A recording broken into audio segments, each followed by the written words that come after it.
Раз так, я проясню ситуацию. Идем. Пусти. Я убью вас! Welcome dear रॉकर्ड, स्वागत है आपका लॉकअप मूवी में। तो मूवी की शुरुआत स्पेन में होती है, जहां लुइस नाम का एक आदमी अपने बेटे फ्रैन की हरकतों से बहुत तंग आ चुका है। फ्रैन ना ही अपने पापा की बात मानता है, ऊपर से लड़ाकू भी हो गया है और बदतमीज भी। और अब तो उसने शराब पीना और सिगरेट पीना भी शुरू कर दिया है, यहाँ तक कि वो अपने पापा तक की इज्जत नहीं करता।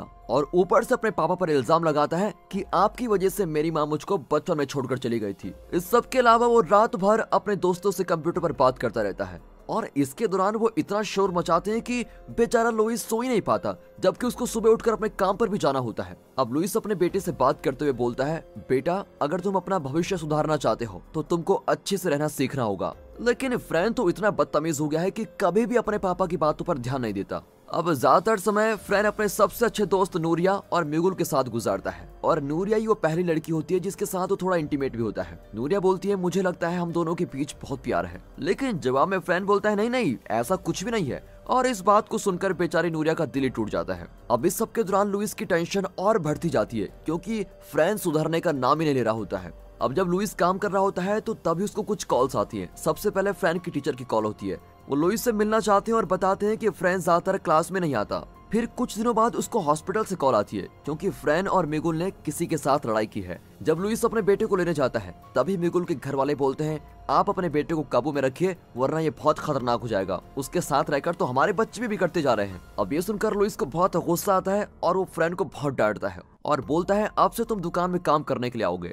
लेकिन फ्रैन तो जिद्दी और बदतमीज है। वो इसके जवाब में गाड़ी पर लात मारता है और फिर अपने पापा पर हाथ भी उठाता है और उसके बाद वहां से भाग जाता है। अब दिखाते हैं तो आज फ्रैन का 17वां जन्मदिन है और इस मौके पर वो अपने पापा के पैसे चुराता है और शराब लेकर अपने दोस्तों के साथ पार्टी करने के लिए चला जाता है। वैसे तो उसका दिन बहुत बढ़िया जा रहा होता है, लेकिन जब वो शाम को नूरिया को किसी और लड़के के साथ देखता है तब उसका मूड खराब होता है। अब इस सब के दौरान दिखाते हैं तो लुइस अपने घर पर अकेला होता है और वो अपने बेटे के लिए केक लेकर भी आया हुआ है। अब बेटा चाहे जैसा भी हो, पापा का प्यार तो बना हुआ ही रहेगा। फिर फ्रैन का काफी देर तक इंतजार करने के बाद वो खुद ही केक काट लेता है और उसके बाद वो तय करता है कि अब बहुत हो गया है, मैंने अपने बेटे की उल्टी हरकतें बहुत सहन कर ली हैं। फिर वो अपने बेटे को ठीक करने के लिए इंटरनेट पर कोई तरीका ढूंढता है और तभी उसको CIMCA के बारे में पता चलता है।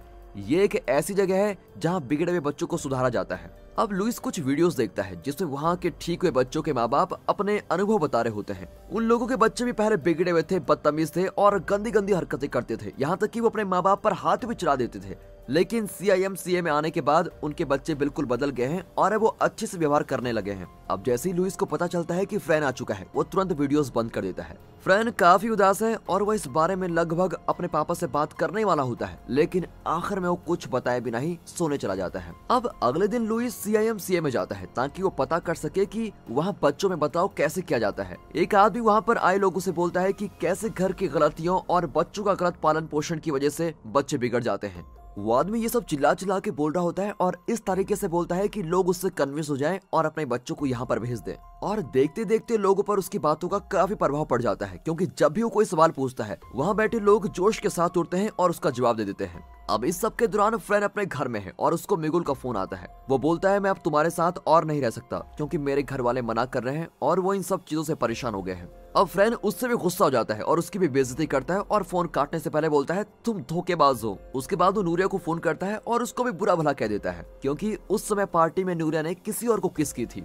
नूरिया तो फ्रैन को कह देती है कि मैंने तो तुमसे कहा था कि मैं तुम्हें प्यार करती हूँ, लेकिन तुमने मुझको मना कर दिया था, और ये कहकर वो फोन काट देती है। अब दिखाते हैं तो आखिरकार लुइस अपना फैसला ले चुका है और जब रात होती है तो दो अजनबी आकर फ्रैन को अगवा कर लेते हैं।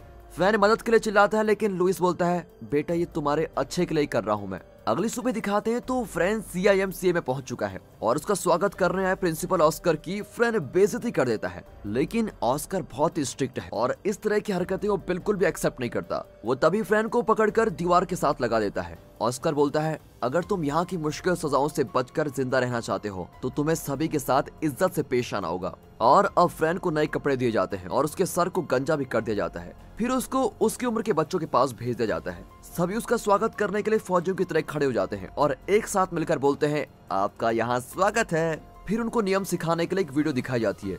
अब जैसे ही फ्रैन एक लड़के से बात करने की कोशिश करता है, तभी वहाँ पर सभी को खड़ा करके चुपचाप नियमों को सुनने के लिए बोला जाता है। उन सभी लड़कों में एक चीज कॉमन होती है, उन सभी के चिन्ह के नीचे एक भूरे रंग का निशान होता है। अब इसके बाद फ्रैन अपने अगले दिन के सभी काम करता है और अब से उसको रोज यही सब काम करने होंगे। अब सभी को मेहनत करना सिखाने के लिए सुबह के समय कपड़ों में लगाई जाने वाली पिन्स बनवाई जाती है। इसके बाद सभी दोपहर का खाना खाते हैं, फिर या तो उनको दोबारा पिन बनाने के लिए भेज दिया जाता है या फिर एक्सरसाइज करने के लिए भेज दिया जाता है और उनके शरीर की भी रेगुलर समय में जांच की जाती है। फिर उनको अच्छे से व्यवहार करने के लिए कुछ वीडियोस भी दिखाई जाती हैं। इस सब के दौरान दिखाते हैं तो आखिरकार लुइस को आराम करने के लिए थोड़ा मौका मिल जाता है, लेकिन उसको अपने बेटे की याद भी आती है और वो गिफ्ट से भरा हुआ एक डब्बा अपने बेटे फ्रैन के लिए भेजता है, जिसमें पानी की एक बोतल भी है। जब गिफ्ट्स वाला डब्बा CIMCA में पहुंचता है तो फ्रैन को गिफ्ट्स देखने के लिए दिए जाते हैं, क्योंकि वो उनको अपने पास नहीं रख सकता। CIMCA में होने वाली चीजों में एक थेरेपी सेशन भी है, जिसके लिए सभी को जाना होगा। अब सभी लड़के बताते हैं उनकी जिंदगी कितनी मुश्किल है, इसलिए फ्रैन भी मौके को समझते हुए बोलता है, मेरे पापा एक ऐसे इंसान हैं जो लोगों से बोर हो जाने के बाद उनको खुद से दूर कर देते हैं, इसलिए उन्होंने मुझको यहाँ पर भेज दिया है। ऐसे ही उन्होंने मेरी माँ को भी मुझसे दूर कर दिया था। हालांकि जब डॉक्टर उसको समझाते हैं कि बेटा ऐसा नहीं है और तुम्हें इस तरह से पेश आना चाहिए, तब वो थोड़ा रियलाइज करता है और अपने पापा को मिस करता है। अब बाद में दिखाते हैं तो टीचर्स के कमरे में ऑस्कर सभी को याद दिलाता है कि न्यू डे जल्द ही आने वाला है और एक नए टीचर नंदो को इस न्यू डे के बारे में समझाता है। वो बोलता है कि इस एक दिन के लिए सभी नियमों को हटा दिया जाता है और बच्चों को एक छोटी सी पार्टी करने का मौका दिया जाता है। इसकी मदद से हमारे और बच्चों के बीच विश्वास बनेगा। अब नंदो थोड़ी उलझन में है, लेकिन इस मौके का फायदा उठाते हुए वे कुछ शिकायतें करता है। वो बोलता है कि ये गलत चीज है, हमें भी बच्चों के साथ खाना खाना पड़ता है और यहाँ तक कि यहाँ पर तो गर्म पानी भी नहीं है। हालांकि ऑस्कर इन सब शिकायतों को नजरअंदाज कर देता है और ये सुनकर नंदो का थोड़ा मूड खराब हो जाता है। अब रात की खाना खाने के समय दिखाते हैं, वहाँ पर एक बच्चा बड़े आराम से खा रहा होता है और इसको देखकर नंदो बड़ा पागल हो जाता है, क्योंकि उसको तब तक वहाँ पर बैठना पड़ेगा जब तक उस बच्चे ने पूरा खाना नहीं खाया। फिर नंदो गुस्से में उस लड़के के सर को 2 बार टेबल पर मारता है। इसके बाद वो बच्चे को जमीन पर गिरा देता है और जबरदस्ती उसके मुंह में खाना डालने लगता है और ये सब देखकर बाकी के बच्चे जल्दी जल्दी अपना खाना खाने लगते हैं। लेकिन वो जमीन पर गिरा लड़का नंदो की बेइज्जती करने लगता है, जिसके जवाब में नंदो उसको और जोर का मुक्का मारता है और फिर पेपर स्प्रे से उसके ऊपर मिर्ची भी डाल देता है। बेचारा लड़का CIMCA के क्लिनिक में पहुंच जाता है। वो जिंदा तो है लेकिन बहुत ही बुरी हालत में है। अब इस बात के बारे में CIMCA के मालिक को पता चलता है और वो अब बड़ी टेंशन में है, क्योंकि अगर बच्चों के माँ बाप को इस बारे में पता चल जाएगा तो उनके लिए यहाँ बहुत बड़ी मुसीबत खड़ी हो जाएगी। अब बाद में ऑस्कर नंदो को डांटता है, लेकिन नंदो तो अभी भी ये बोलता है कि हमें बच्चों के साथ और सख्ती के साथ पेश आना चाहिए। अब ये सुनकर ऑस्कर नंदो को टेबल पर पकड़कर लगा देता है और धमकी देता है कि अगर तुम CIMCA के नियमों के पालन नहीं करोगे तो मैं तुम्हारा बुरा हाल कर दूंगा। अब रात होने पर दिखाते हैं तो कोई लड़कों के सोने वाले कमरे में आता है और उनकी वीडियो बनाने लग जाता है। तभी फ्रैन को कुछ आवाजें सुनाई देती है, इसलिए वो जाग जाता है। फिर वो ये देखने बाहर जाता है कि वहाँ हो क्या रहा है और धीरे धीरे पहरेदार से बचते हुए फ्रैन एक कमरे में पहुंचता है, जहाँ पर एक लड़के को बेड से बांध कर रखा गया है। उस लड़के की आंखों पर पट्टी बंधी हुई है और उसके मुंह से आवाज न निकल पाए, इसलिए उसके मुंह में कुछ डाला भी होता है। कानों पर हेडफोन्स भी लगाए होते हैं, जिनमें बहुत तेज आवाज में गाने चल रहे होते हैं। जब फ्रैन उस लड़के के गले में डली चीज को निकालता है, वो लड़का जोरों से चिल्लाने लगता है। अब फ्रैन सोचता है कि इसकी आवाज को सुनकर और भी यहाँ पर आ जाएंगे, इसलिए वो जल्दी से वहाँ से निकल जाता है। फिर जैसे तैसे पहरेदारों से छुपते हुए वो एक स्टोर रूम में पहुंच जाता है, लेकिन पहरेदार भी उसको पकड़ लेते हैं। अब बचने के लिए फ्रैन उस आदमी पर छलांग मारता है और उसके खूब पिटाई करना शुरू कर देता है। आखिर में 2 और पहरेदार आते हैं और फ्रैन को सजा देने वाले कमरे में लेके जाते हैं। और आज यहाँ पर आकर फ्रैन को पता चली जाता है कि क्यों सभी बच्चों की ठोड़ी के नीचे भूरे रंग का निशान है। सभी बच्चों को जबरदस्ती हाथों को खोलकर घंटों तक उल्टा रखा जाता है। उनको बाथरूम जाने का भी मौका नहीं दिया जाता, इसलिए बच्चे वहीं पेशाब कर देते हैं।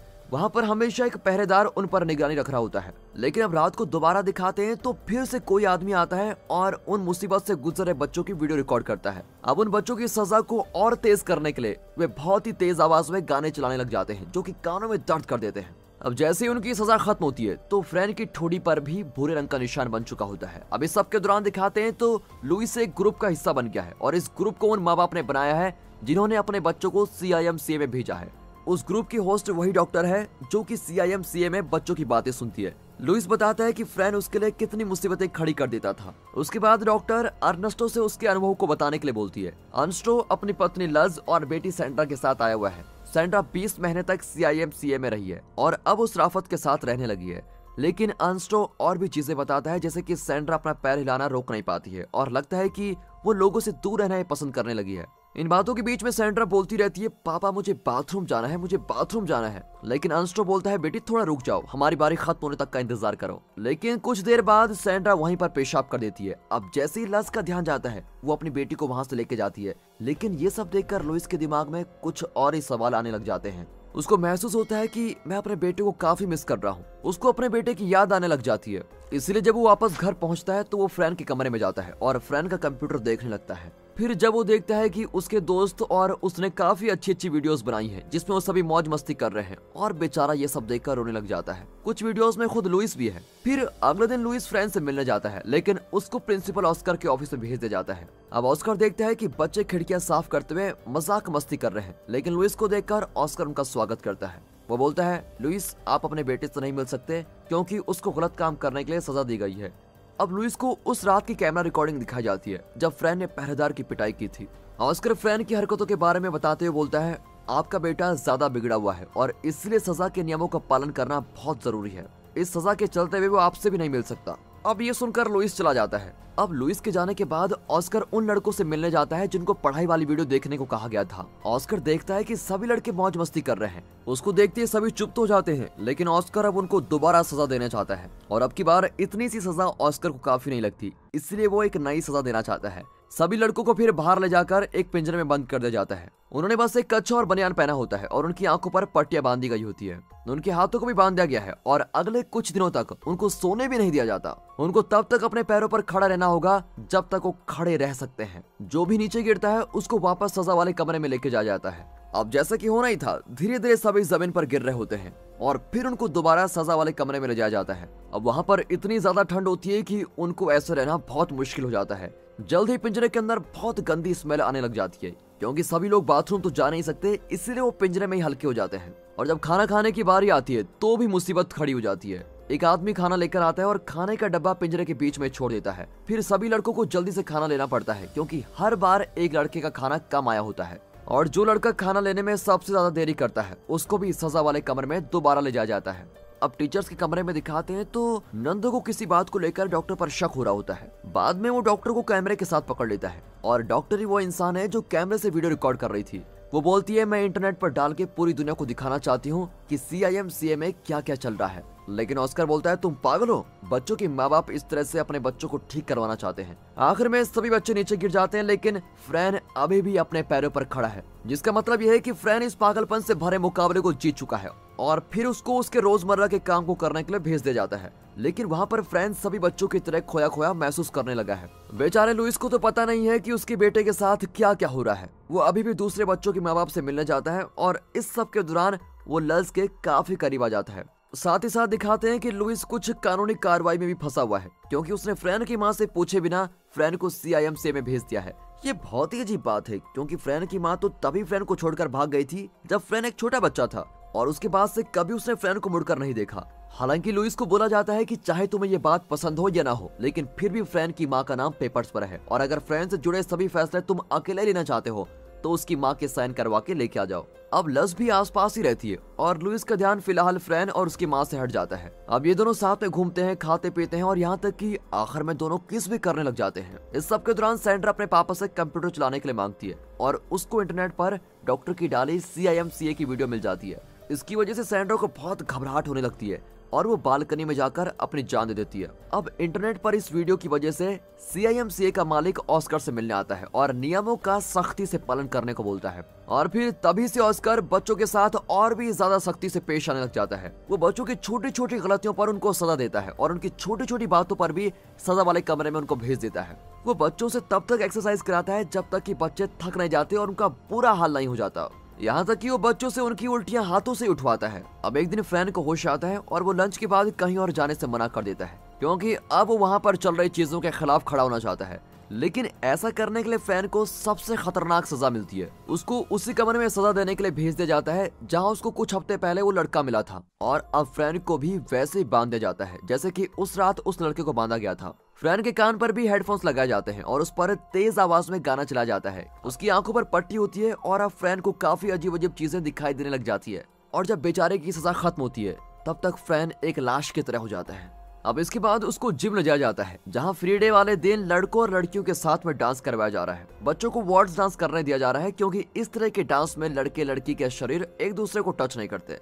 लेकिन जब लड़के फ्रैन की हालत को देखते हैं तो एक और लड़का उनको विरोध करने के लिए अपना डांस करना बंद कर देता है। अब ये देखकर ऑस्कर और पागल हो जाता है और वो उस लड़के को मुक्का मारता है। इसके बाद वो काफी बच्चों पर चिल्लाते हुए उनको धक्का मारता है, ताकि कोई विरोध करने के बारे में सोचे भी ना। अब इसी दौरान दिखाते हैं तो CIMCA में भेजे गए बच्चों के माँ बाप मिलकर पार्टी कर रहे होते हैं। लुइस भी पार्टी में जाता है, लेकिन सैंड्रा की मौत के बारे में उसके दिमाग में बहुत सारी बातें चल रही होती है और इस वजह से वो चुपचाप किसी से कुछ बोले बिना ही पार्टी छोड़कर घर चला आता है। कुछ समय बाद लुइस लज से मिलने जाता है, जो कि अपनी बेटे की मौत के लिए अभी भी रोती रहती है और खुद को इस सब का जिम्मेदार मानती है। लुइस उसको थोड़ी तसल्ली देता है और उसको थोड़ा अच्छा महसूस करवाता है और बोलता है मैं अपने बेटे फ्रैन को वहां से वापस लेकर आऊंगा। अब CIMCA में पहुंचकर लुइस फ्रैन की हालत देखकर बड़ा हैरान हो जाता है और नैंडो से पूछता है तूने मेरे बेटे के साथ क्या कर दिया। जवाब में उसको बोला जाता है जैसा आपने हमको करने को बोला था हमने बिल्कुल वैसा ही किया है। घर जाते हुए फ्रैन अपने पापा को हेलो भी नहीं बोल पाता और पूरे रास्ते बिल्कुल शांति रहता है। लेकिन घर पहुंचकर वो नूरिया को फोन करता है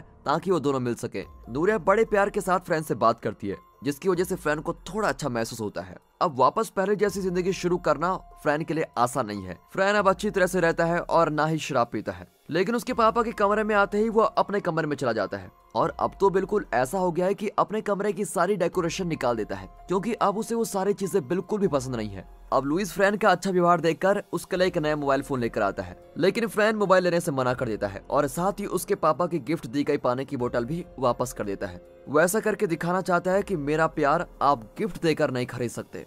अब एक दिन जब वो दोनों मिलकर खाना बना रहे होते हैं तो फ्रैन आखिरकार अपनी चुप्पी तोड़ देता है और चिल्लाते हुए बोलता है आपने मुझे CIMCA में क्यों भेजा। हालांकि लुइस तभी बीच में कहता है कि बेटा जो मैंने किया उसके लिए मैं माफी चाहता हूँ। वो बोलता है हाँ मैं मानता हूँ कि CIMCA में तुमको भेजना मेरी गलती थी, लेकिन मैंने आज तक जो किया वो सिर्फ तुम्हारे अच्छे के लिए किया है। तुम्हारी माँ हमें इसलिए छोड़कर चली गई थी क्योंकि वो एक छोटे बच्चे को पालने के लिए तैयार नहीं थी। वो तुम्हें पालने की जगह अपनी जिंदगी मस्ती से गुजारना चाहती थी और मुझे अकेले तुमको पालना पड़ा और अकेले रहकर एक बच्चे की देखभाल करना बहुत मुश्किल हो जाता है। ऊपर से तुम्हारी हरकतें इतनी बुरी थी कि तुमको कंट्रोल करना भी मेरे लिए बहुत मुश्किल था। फिर लुइस अपनी बातों को जारी रखते हुए बोलता है बेटा मैं हमेशा से मेहनत करके तुम्हारे लिए अच्छा करना चाहता हूँ, तुम्हारे भविष्य के लिए अपॉर्चुनिटीज बना रहा हूँ, पर तुम हमेशा से ये सब वेस्ट करते आए हो और इसलिए मुझे तुम्हारी फिक्र हो गई थी। मुझे लगा था कि CIMCA में जाकर तुम ठीक हो सकते हो, लेकिन वहाँ चलने वाली चीजों का मुझे बिल्कुल भी पता नहीं था कि तुम्हारे साथ वहाँ पर ये होगा। अगर मुझे पता होता तो मैं तुम्हें कभी नहीं भेजता। अब लुइस अपने दर्द को छुपा छुपा के बहुत तंग आ चुका है